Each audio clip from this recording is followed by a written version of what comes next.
सभी को सादर नमस्कार। अपने जो दर्शन के संबंध में जो विचार है आगे चालू रखते हैं। तो पिछले प्रकरण के अंत में मैंने ये कहने का प्रयास किया कि जिनको दर्शन विद्या ढंग से सुचारू विधि से सीखने के लिए जो अवसर मौका नहीं मिला, वे भी दर्शन विद्या के साथ जुड़े रहे और उससे होने वाला जो प्रयोजन है उन्हीं को भी प्राप्त हो।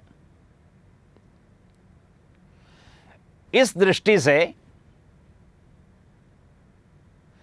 जो वेद वेदांग और जो दर्शन की जो बातें हैं उसी को कहानी के रूप देकर सामान्य जनता के सामने हमने प्रस्तुत किए हैं। उसमें एक है रामायण और दूसरा है महाभारत।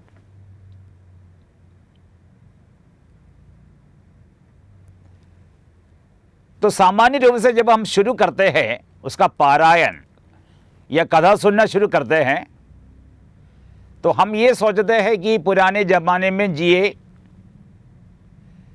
कोई राम नामक राजा थे और ये उसी की कहानी है, इसलिए उसको इतिहास नाम से पुकारते हैं। और इतिहास को हमने आंग्ल भाषा में अनुवाद करते हैं तो कहते हैं हिस्ट्री।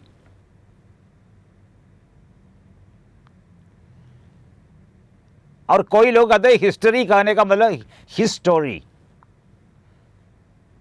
उसी की कहानी। तो दोनों अर्थों में ये सही है। राम की जो कहानी है वो मानव की कहानी है, कृष्ण की जो कहानी है वो भी मानव की कहानी है। किसने प्रस्तुत किया? वाल्मीकि मुनि ने रामायण को प्रस्तुत किया तो व्यास मुनि ने महाभारत को प्रस्तुत किया। आज हम देखते हैं शासन करने वाले कितने होते हैं? पूरी आबादी के कम मात्रा होती है। पूरी आबादी में जो शासक लोग हैं वो कम रहती है।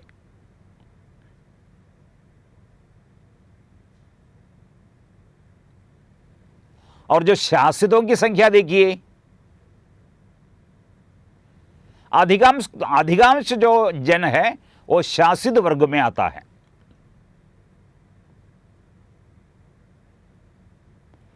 और शासितों को शासन करने के लिए शासनकर्ता चाहिए, और शासनकर्ता होने के लिए उनको अध्ययन भी चाहिए, ट्रेनिंग भी चाहिए।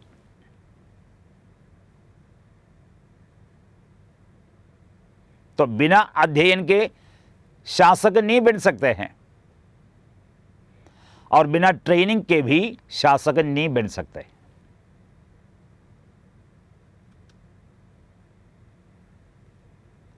और ये शासक मनुष्य ही है, क्योंकि मनुष्य के शासक मनुष्य ही बन सकता है। तो राम एक थे और उसके छाया के रूप में, चेले के रूप में लक्ष्मण दूसरा, और उसके नीचे छोटे छोटे नेता रहते थे और अनुयायियों को वानर नाम से पुकारते थे। अनुयायी सब वानर ही है, क्योंकि नेता जो बताएंगे, जो पुकारेंगे वही बताएंगे, वही पुकारेंगे। नेता जब तोड़ेंगे वो भी तोड़ेंगे। इनको रोकने वाले का नाम राक्षस है।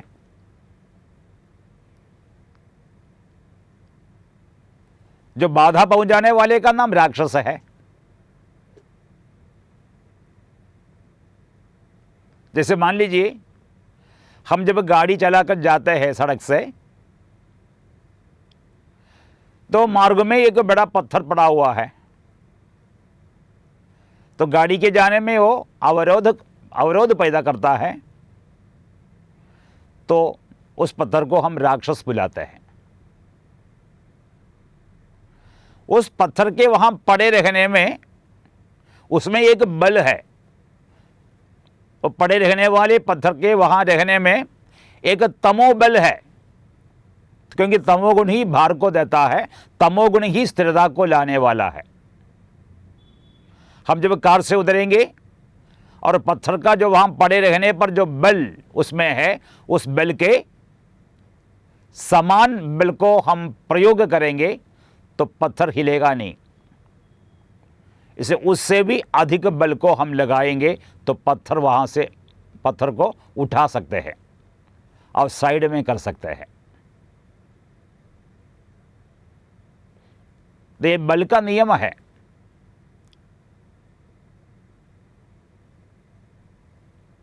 तो इसलिए हम ये बाधा पहुंचाने वाले इंसानों को राक्षस नाम से पुकारते हैं। उनका भी नेता होता है जिसको हम रावण कहा।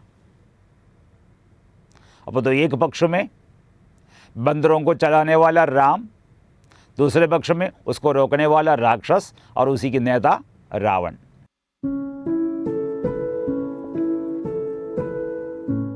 तो दोनों में जो बलाबल की जो परीक्षण है, उस परीक्षण की कहानी ही रामायण है। तो उस इतिहास को पढ़ करके अपने जीवन को देखिए।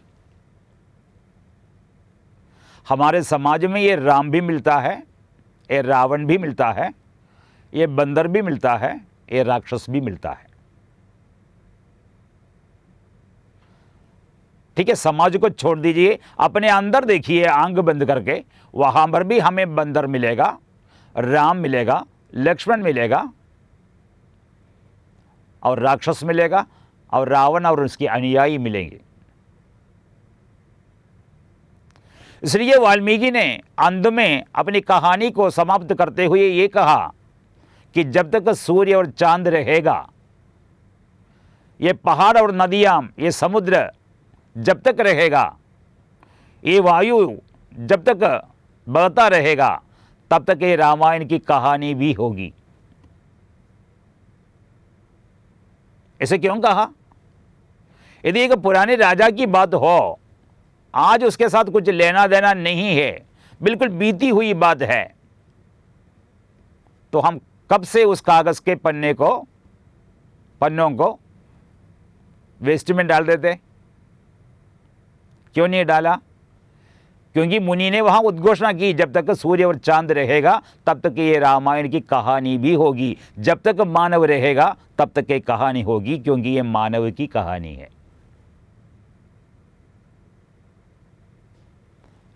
और ऊपर से ऋषि मुनियों की बातों को सुनेंगे तो हमें कुछ और लगेगा,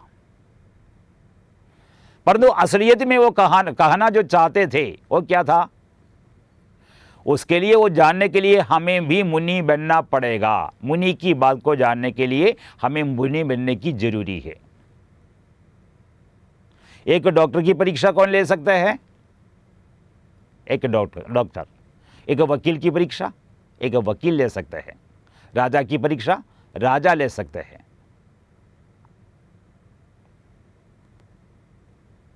उसी प्रकार मुनि ने जो बात बताई, उस बात को जानने के लिए हमें मुनि बनने की जरूरी है। और मुनि बनने के लिए हम तैयार नहीं है। पूरी उम्र बीते जाने के बाद, बूढ़े होने के बाद भी हम बकबक करते ही रहते हैं, मौन नहीं रहते हैं। तो रामायण की कोई भी बात हमारे सामने नहीं खुलने वाली है। तो बताने का ये प्रयास किया कि दर्शनों में जो बात बताई गई सूत्रों के माध्यम से संक्षेप में, उसको पढ़ने के लिए जिसके पास समय नहीं है, व्यवस्था नहीं है, क्षमता नहीं है, वो भी संसार में पैदा होते हैं, रहते हैं, जब बाद में मरते हैं, उनको भी उत्तरदायित्व देने की जरूरी होती है। तो सदा ये दर्शन की विद्या से वंचित न रहे, इस दृष्टि से उसके सार को निकाल करके रामायण रूपी कहानी हमने बना करके मानव के हाथ में दे दिया।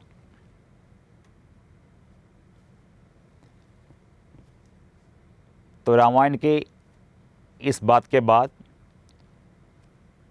अब हम महाभारत को लेंगे। तो महाभारत को लेने से पहले एक छोटा सा विराम लेंगे। सभी को सादर नमस्कार।